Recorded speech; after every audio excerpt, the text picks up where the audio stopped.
Ndagusuje mukunzi wacu ari nako nanaguha ikaze iyi KN Radio ishakira rukumi ry'amakuru yizewe mu Rwanda ndetse no hanze yarwo. Ni mu karere ka Nyamasheke, ni inkuru mbi cyane, inkuru ibabaje abatuye aka karere. Niyo mpamvu bemeza ko nta wavuga ko ubugome butakiriho mu Rwanda bitewe n'ibyo biboneye amaso ku maso, nyuma y'uko umuturage yatemewe insina 102 bamaze gukora icyo gikorwa. Bahise bakorera ikindi uwo muturage nacyo kibabaje, abaturage bemeza ko bamukoreye iyicarubozo. Uraza kumenya mbese babikoze ni bande, ese babikoreye hehe, ese ubuyobozi bwo bwatangaje iki? Icyo ngusabye nyabona rero nuko wadushigikira ukara munsi y'amakuru yacu, urabona ijambo subscribe cyangwa sabone utukandaho n'akazugira kaza nako gakandeho. Icyo gihe uzaba ushimangiye yuko ugiye kujya ubu wa mbere mu kubona amakuru ya KN Radio tugenda tubagezaho umunsi ku munsi.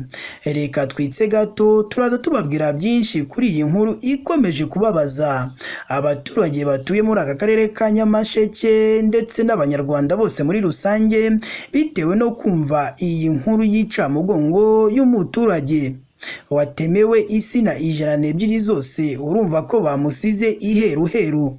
Tubibutse ko iyi ari KN Radio.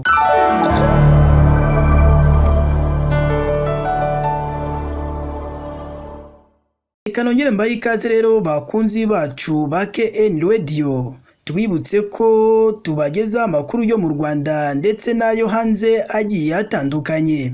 Mbere na mbere iyo ngiye kubageza amakuru yacu mbanza nkababwira ati mujye munsi y'iyi nkuru murabona ijambo subscribe cyangwa sabone utukandaho n'akazugira kaza nako gakandeho. Icyo gihe uzaba ushimangiye yuko ugiye kujya ubu wa mbere mu kubona amakuru ya KN Radio tugenda tubagezaho umunsi ku munsi. Ni mu karere ka Nyamasheke, inkuru mbi cyane, inkuru ibabaje abaturage batuye muri aka karere no kubona abantu bataramenyekana batemaguye insina 102 z'umuturage, bikarangira kandi bamaze gukora icyo gikorwa nk'icyo ngicyo bahita banamumenagurira ibirahure by'inzu yiwe.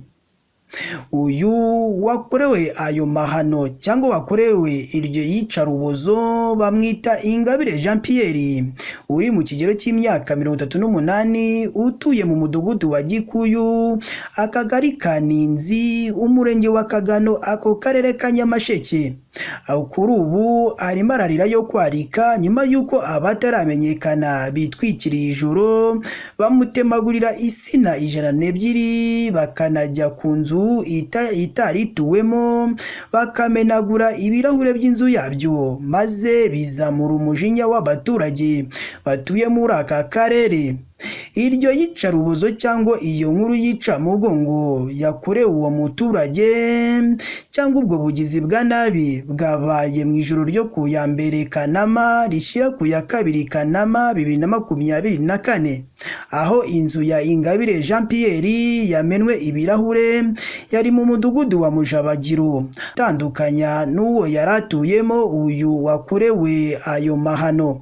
Abaturanyi b'uyu muryango cyangwa y'uyu muturanyi wakoreye ayo mahano bavuga ko amakuru yamenyekanye mu gitondo cy'itariki ya 2 Kanama 2024, ariko ngo ntihahise hamenyekana uwaba wakoze ayo mahano.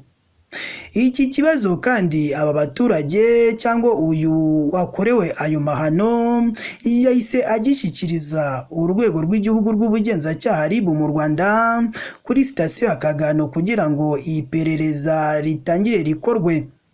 Umwe mu baturanyi ba Ingabire avuga ko nubwo ababikoze bataramenyekana kuri ubu ngubu, ariko ngo hakekwa abakoresha imitego ya kaningini baroba mu kiyaga cya Kivu, ngo kuko bivugwa ko yigeze kubatangaho amakuru imitego yabo bakayifata cyangwa bakayibaka. Icyo gihe bivuga ko bamwe muri bo bajyanwe mu kigo cyakira inzererezi cya Kagano ndetse ngo bamwe bamuteze iminsi bamubwira ko ibyo yabakoreye bitazamugwa amahoro igihe cyose bazaba bakiri kuri iyi si. Mu magambo y'uwo muturage watanze ayo makuru yagize ati "Ntituramenya neza uwabikoze ariko turakeka abakoresha imitego itemewe ya kaningini mu burobyi muri Kivu bavuga ko yabatanzeho amakuru bagafatwa, iyi mitego yabo igatwikwa abandi bakajyanwa muri Transit Center ya Kagano. Bamwe muri bo bamweruriye ko ibyo abakoreye azabyicuza bazamugira nabi cyane bikomeye. Ati none yatangiye kubona ingaruka zabyo, urumva ko ari abo ngabo baba babikoze. Yongeyeho ko bakomeje gutegereza ibizava mu bugenzacyaha bwa RIB nyuma y'uko nyir'ubwite atangiye ikirego ku gihe. Mu magambo ye cyangwa yakomeje agira ati "Twizeye ko inzego zacu kuko baramuhombeje bikabije." Ati "Inzego zacu turazizeye ko zigiye gufata bariya bagizi ba nabi." Iyo nkuru kandi ikomeje kubabaza abatuye muri aka karere ka Nyamasheke yemejwe na Bandora Gratien, umunyamabanga nshingwabikorwa w'umusigire w'umurenge wa Kagano, aho yavuze ko iperereza rigikomeje ngo abakoze ayo mahano batangire babiryozwe. Uyu munyamabanga nshingwabikorwa usigire w'umurenge wa Kagano Bandora Gratien mu magambo ye yagize ati "Nibyo byarabaye, ikirego cyaratanzwe muri RIB, iperereza rirakomeje ngo ababikoze bamenyekane babiryozwe." Abaturage basaba ko ubuyobozi bwakora ibishoboka byose bakagira icyo bamufasha, yaba mu kubona abazitemye ndetse no mu bundi buryo nk'umuturage wahuye n'ikibazo nk'icyo ngicyo. Reka nkushimire wowe wahisemo gukurikira amakuru kuri KN Radio, nkubwira ko wakoze igikorwa cyiza kandi igikorwa cy'ubutwari.